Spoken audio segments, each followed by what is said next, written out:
Ағзаға магний маңыздылығы. Сәлем достар, бүгінгі керемет тақырып магний маңыздылығы жөнінде болмақ. Арнаға тіркеліп, менімен бірге болыңыз.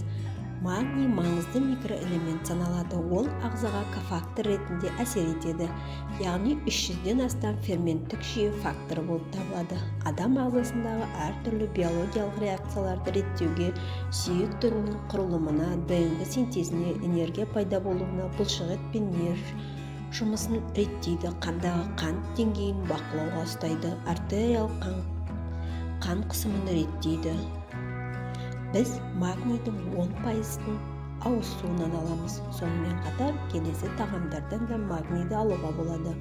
Олар жасыл көкөністер, шпинат, бұршақтар, дәндер, балық, ет, сүт тағамдары. Магний митохондрияның жұмыс жасауы үшін қажет. Энергия көзі.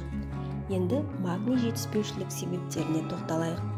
Ағзаға магний түсу төмендігі. Магний тапшылығы болу бір себебі ұзақ аштықта жүру, тағамнан дұрыс ала алмау, ішімдік қолдану, бірнеше дәрі түрлерін қолдану, тұзақтық, тиазидті диуретиктер, протон помпасының ингибиторын, аминогликозидті антибиотиктер қолдану.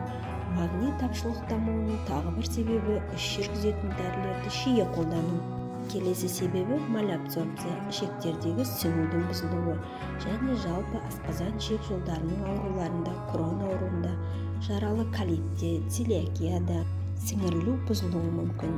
Сонымен қатар сіңірілу хирургиялық араласулардан кейін де болуы мүмкін. Мысалы, ішектің белгілі бір бөлігін алып тастау кезінде, ішектің қабыну ауруы және ұзаққа созылған диареяда да магний тапшылығын тудыруы мүмкін.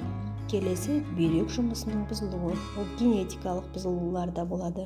Эндокриндік аурулар, гиперпаратиреоз, гипертиреоз, қант диабеті.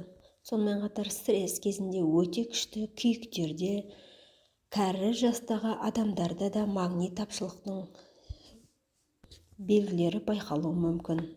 Магний тапшылығының белгілеріне тоқталатын болсақ, шаршағыштық, ұйқымен мәселелер, көздегі дірілдер, терідегі өзгерістер, бұлшықеттердегі түйілулер, көңіл күйдің болмауы, бас ауруы, шоколадқа деген құмарлықтың пайда болуы, жүрек ырғағының бұзылуы пайда болуы мүмкін.